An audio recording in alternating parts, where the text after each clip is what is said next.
Fala pessoal, espero que esse vídeo os encontre bem. Estamos em mais uma aula do nosso curso de Lógica de Programação e Python com aplicações para ciências agrárias. Até o momento, nos nossos códigos, nós programávamos nossas linhas de código e executávamos essas linhas para os comentários, às vezes os markdowns. Essas linhas de código, então, eram sempre executadas. No entanto, existem situações em que determinado bloco de códigos deve ser executado se e somente se determinada condição for satisfeita. É isso que nós veremos como fazer no nosso vídeo de hoje. Então, conforme dissemos, determinada ação somente deve ser feita caso uma situação específica ocorra. Para isso que nós utilizaremos, então, das condições ou das estruturas condicionais. Como primeiro exemplo, para que nós possamos entender essas condições, eu trouxe para nós verificarmos o exemplo de uma auditoria em uma propriedade rural.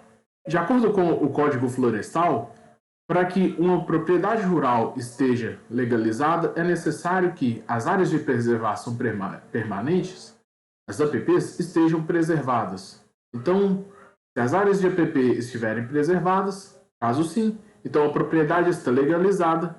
Caso essas APPs não estejam preservadas, a propriedade ela não está legalizada e precisaria de algum tipo de adequação.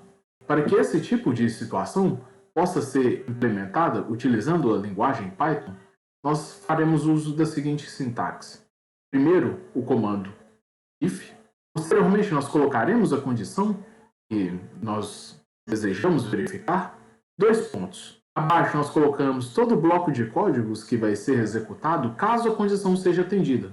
Posteriormente, nós colocamos o comando else, dois pontos, e abaixo do else, todos os comandos que nós queremos que sejam executados caso aquela primeira condição descrita à frente do if não seja atendida. Então essa é a sintaxe que nós devemos utilizar. Verifiquem bem que as linhas de código que estão sendo utilizadas caso a condição seja atendida e as linhas de código que serão utilizadas caso a condição não seja atendida, elas estão com um recuo, né? E isso não foi um erro, isso é característico da linguagem Python. Esse recuo que nós citamos, ele é responsável por comunicar ao computador que todo o bloco de códigos ele será utilizado primeiro, no primeiro caso a condição seja atendida, e no segundo, caso a condição ela não seja atendida. Então, nós temos o if e a condição dois pontos. Caso a condição seja atendida, então ele automaticamente sabe que tudo estiver com esse leve recuo deve ser executado como sendo parte do atendimento àquela condição acima. Caso contrário, utiliza-se então os comandos, caso a condição não seja atendida, também com esse leve recuo, para mostrar que essas linhas de código elas devem ser executadas somente caso a condição não seja atendida. E o nome desse recuo que nós verificamos aqui é indentação. Em outras linguagens de programação, como o Java, por exemplo, ao invés de utilizarmos a indentação, nós utilizaríamos as chaves, mas na linguagem Python utilizamos somente a indentação. Então, vamos para o Jupyter verificar como faríamos aquele exemplo da auditoria na propriedade rural utilizando essa sintaxe que verificamos aqui agora. Bom, então nós estamos aqui com o Jupyter aberto. Eu coloquei aqui só para facilitar a nossa visualização o nosso algoritmo no formato de fluxograma, aquele mesmo que estava no slide anteriormente. Então, para que nós possamos executar esse código, nós utilizaremos uma condição. Vocês verão que para que nós possamos criar essa condição, aqueles operadores relacionais que nós vimos na aula de operadores serão extremamente importantes. Então, sugiro que, caso tenha algum tipo de dificuldade, volte àquela aula, eu vou deixar o link no card. Então, o que eu farei? Eu vou criar uma variável que será chamada de app. Bom, nós sabemos que as apps elas estão preservadas sim ou não. Então, é binário, né? É um booleano. Então, eu vou criar uma variável do tipo booleano, chamada app. E, primeiramente, eu vou atribuir o valor true a essa variável app, da seguinte forma. Agora, o que nós faremos? Nós vamos utilizar aquela sintaxe para verificar se a app com valor true, ela indica a propriedade como sendo legalizada ou não. Vou primeiro colocar o código, depois faremos a explicação sobre como foi pensado este código. Bom, então nós terminamos o nosso código, só para nós entendermos um pouco melhor.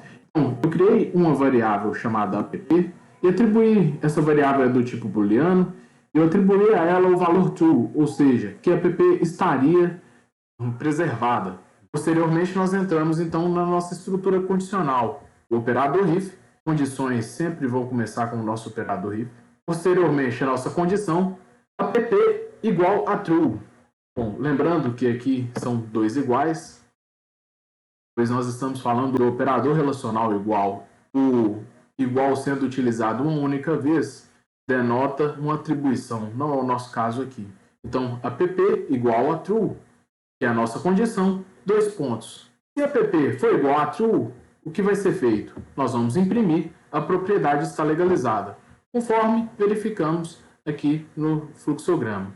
Posteriormente, o comando else, que nós verificamos, vem da sintaxe da estrutura condicional, 2 pontos, e caso essa condição, então, app igual a true, não seja atendida, será impresso a propriedade não está legalizada.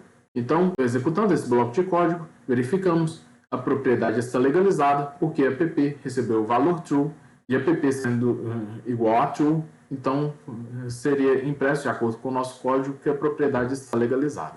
Caso a nossa variável receba o valor false, ao executar, nós verificamos como resultado a propriedade não está legalizada, conforme pudemos verificar.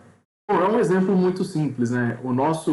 Inclusive nesse exemplo nós utilizamos, né, na nossa condição uma variável do tipo booleano para fazer essa verificação, mas nós poderíamos nas diferentes situações nos utilizar de variáveis do tipo inteiro, variáveis do tipo ponto flutuante. O tipo de variável não é o importante é colocar a condição da maneira correta. E até o momento, então, nós aprendemos a fazer uma estrutura condicional que verifica o atendimento a uma única condição. Ocorre que, por vezes, é necessário colocar uma condição dentro de uma outra condição, né? O que isso seria, né? Bom, vamos supor que, para verificar se uma propriedade está legalizada ou não, agora seria necessário verificar 2 condições, né? Primeiro, nós precisamos verificar se as apps estão preservadas, da forma como nós fizemos anteriormente, mas na situação em que as apps estão preservadas, posteriormente nós precisamos verificar também se as áreas de reserva legal estão preservadas. Nós sabemos que no Código Florestal Brasileiro existem apps que são áreas de preservação permanente, reserva legal, que é um outro tipo de área, e que para uma propriedade estar legalizada, essas áreas elas precisam estar preservadas. Então, se as apps estiverem preservadas, nós faremos então uma nova verificação acerca da reserva legal, se ela está preservada, e se a reserva legal estiver preservada, aí sim a propriedade está legalizada, né? Se a reserva legal não estiver preservada, então a propriedade ela não estaria legalizada, mesmo que as apps estivessem preservadas. E por outro lado, se as apps não estiverem preservadas, nós continuamos tendo que a propriedade não está legalizada. Então, nós temos aí 2 questões a serem verificadas, né? Bom, primeira parte do código, nós manteremos aquela estrutura, né, relacionado às apps, relacionado ao código que nós criamos para as apps. Então, eu vou simplesmente replicar esse código, vou copiar mesmo do exemplo anterior. Então, aqui está o nosso código copiado. E o que muda é o caso em que as apps estiverem preservadas. Que seria a nossa condição aqui, app igual a true. Nesse caso, nós teríamos aqui, então, ao invés de imprimir a propriedade está legalizada, nós teremos de executar uma nova estrutura condicional. Então, vai ficar uma estrutura condicional dentro da outra, da seguinte forma. Primeiro, eu vou criar uma variável para receber o o valor acerca da reserva legal, se ela está preservada ou não. Bom, da mesma forma como a APP, a reserva legal, ela pode estar preservada ou pode não estar preservada. Então, será uma variável do tipo booleano. Então, está aqui criada, eu chamei de RL, só para deixar bem abreviado. E agora nós faremos a nossa condição da seguinte forma. Bom, então, agora nós terminamos nosso código, né? Só para entendermos um pouco melhor. Então, aquela primeira estrutura condicional ela se manteve. O que nós fizemos? Caso essa primeira condição, APP, seja exatamente igual a true, nós teremos agora uma outra estrutura condicional, que verifica se a reserva legal, o RL, é igual a true. Caso ela também seja igual a true, então seria APP preservada, reserva legal preservada, então a propriedade está legalizada, conforme foi colocado aqui no nosso código. Caso, se a reserva legal não estiver preservada, então ele vai imprimir, a propriedade não está legalizada, porque a gente estaria seguindo esse caminho que eu estou apontando aqui com o cursor do mouse, né? Propriedades, as APPs estão preservadas sim, depois as reservas legais estão preservadas não, então a propriedade não estaria legalizada. Então, executando esse bloco de códigos, APP recebendo false, então a gente já sabe que essa propriedade ela não está legalizada, conforme verificamos no nosso resultado. A título de experiência, vamos trocar então o valor de APP de false para true. Nesse caso, para executar o bloco de código, nós verificaremos que a propriedade ela continua não sendo legalizada, porque a reserva legal não está preservada. E agora sim, colocando APP com valor true e reserva legal URL com true também, ao executar, a gente tem que a propriedade está legalizada, porque nesse caso, tanto APPs como reserva legal estão preservadas, o que tornaria a propriedade legalizada, de acordo com o nosso algoritmo. Bom, então até agora o que nós aprendemos foi a executar as nossas estruturas condicionais, verificando sempre a condição e que nós tínhamos apenas duas opções. No entanto, existem situações em que nós temos vários status que podem ser atingidos em caso de distintas condições sejam atendidas ou não. Então, nossa estrutura ficaria um pouco mais complexa. Então, eu trouxe esse exemplo só para a gente entender um pouco melhor o que seriam essas estruturas condicionais com mais de duas situações, né? Então, nesse caso, o que nós faremos? Nós vamos classificar o diâmetro de uma árvore. Então, nós queremos colocar esse diâmetro da árvore em classes e nós temos 3 classes na qual nós podemos colocar o diâmetro dessa árvore. Na primeira classe, as árvores têm pelo menos 10 centímetros de diâmetro e diâmetro inferior a 20.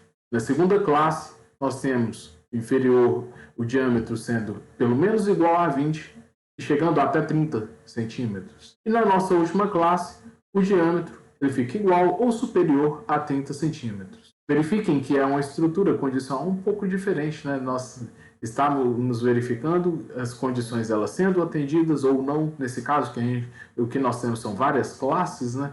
E aquela estrutura que nós verificamos anteriormente, embora ela possa até ser utilizada, ela é um pouco ineficiente. Para isso, nós vamos aprender uma condição, uma sintaxe um pouco diferente, que é a apresentada nesse slide. Então, o início é muito parecido com o que nós vimos anteriormente. Começamos com o operador if, a condição, 2 pontos, todas as linhas de código que devem ser executadas caso essa condição seja atendida. Posteriormente, nós temos nossa novidade, que é o comando elif. O comando elif vai nos indicar a existência de uma outra condição. No caso, aqui eu chamei de condição 2. Então, elif, a segunda condição, 2 pontos, indentação, todas as linhas de código que deverão ser executadas caso a condição 2 seja atendida. Por último, o else, 2 pontos, e todas as linhas de código caso nenhuma das duas condições sejam atendidas. Verifiquem bem que nesse caso nós temos duas condições, né? Nós poderíamos utilizar isso caso tivéssemos 3 condições, então seria condição 1, os códigos associados ao atendimento da condição 1, elif, condição 2, os códigos associados ao atendimento da condição 2. Poderíamos adicionar uma terceira condição, né? Então seria elif, condição 3, 2 pontos, os códigos associados ao atendimento da condição 3 e por último colocaríamos o else. Bom, então vamos para o Jupyter verificar como seria realizado o nosso exemplo. Bom, então nós estamos aqui no Jupyter e para começar criaremos então uma variável chamada diâmetro. E como valor inicial, só para verificarmos se o nosso código estará funcionando da forma correta, utilizaremos o valor 13, da seguinte forma. Posteriormente, colocaremos, então, a nossa estrutura condicional. No nosso caso, nós temos 3 condições, o diâmetro entre 10 e 20 centímetros. A segunda condição, o diâmetro entre 20 e 30 centímetros. E a terceira condição, diâmetro acima de 30 centímetros. Vamos colocar da seguinte forma.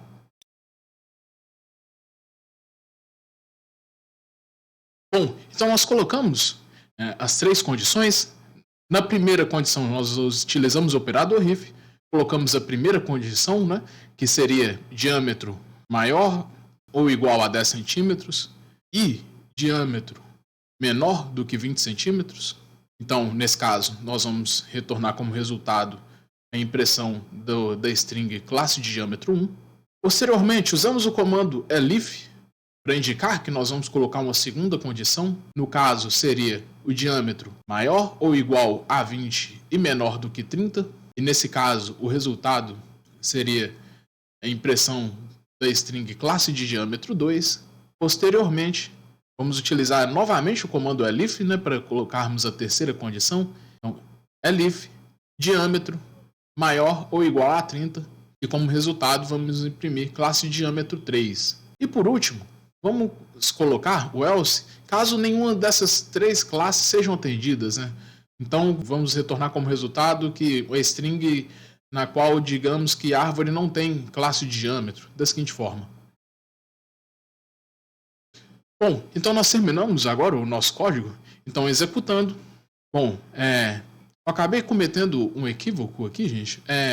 Aqui o diâmetro, depois do aqui é diâmetro, ficou sobrando um N. Está aqui falando, ó, o nome diâmetro não está definido, eu escrevi da forma incorreta.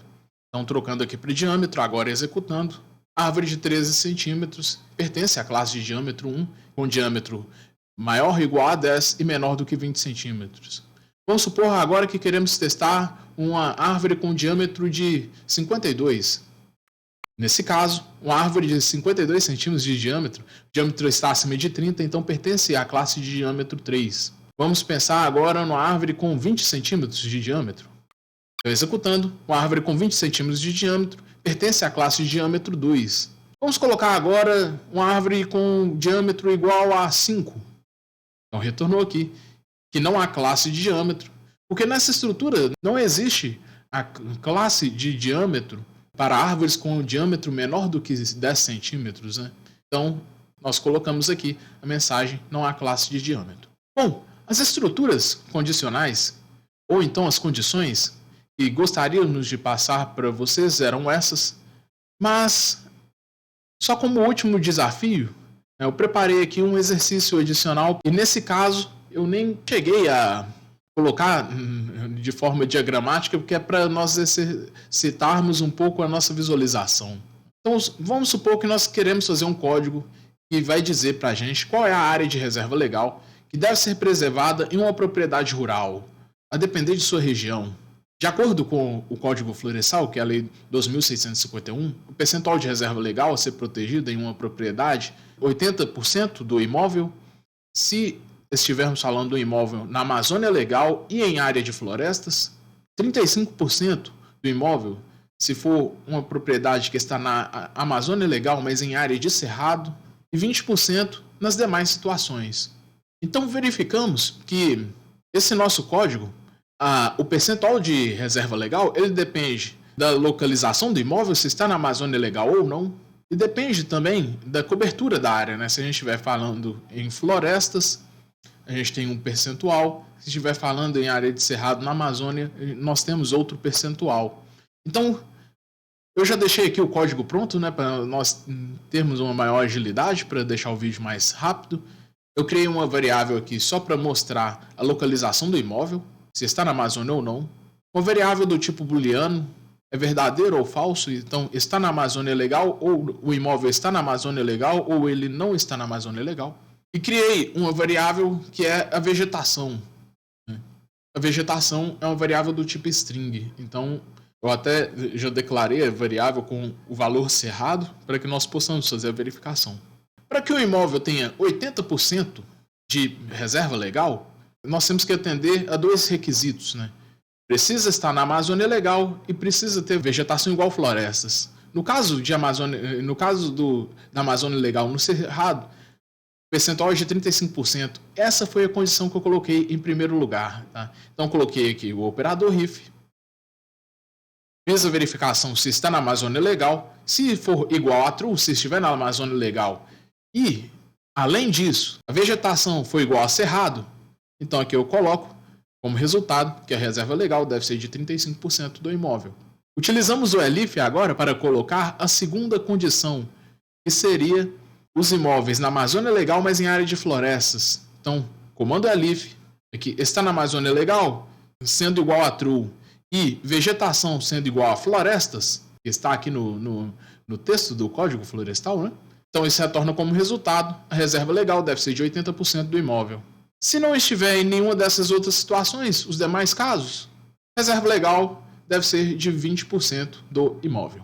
Bom, então, executando nesse caso, nós estamos falando que o imóvel não está na Amazônia legal, então o percentual de reserva legal será de 20%, conforme verificamos aqui. Agora, se estivéssemos falando de vegetação de cerrado na Amazônia legal, então aqui a variável está na Amazônia legal agora seria true. Executando, verificamos que esse percentual de reserva legal vai mudar, agora vai para 35% do imóvel, conforme verificamos. Agora, se o imóvel estiver na Amazônia legal e estivermos falando da vegetação do tipo florestas, ao executar o código, o percentual de reserva legal para o imóvel será de 80%, conforme podemos verificar. Para qualquer outra situação, por exemplo, se estiver no estado da Bahia, então na Bahia não tem Amazônia legal, então está na Amazônia legal recebe valor falso. E a vegetação, vamos supor que seja caatinga. Ao executar esse código, vemos que a reserva legal é de 20% do imóvel. Bom, eram essas as informações que gostaríamos de passar para vocês no vídeo de hoje. Espero que tenham gostado dos exemplos e que tenha ficado claro para vocês. Caso tenham tido alguma dúvida, coloca nos comentários. Críticas e sugestões são sempre bem-vindas também. Se gostaram do vídeo, peço que deixe então o like para ajudar a fortalecer o nosso trabalho. E a gente se encontra no próximo vídeo. Até a próxima.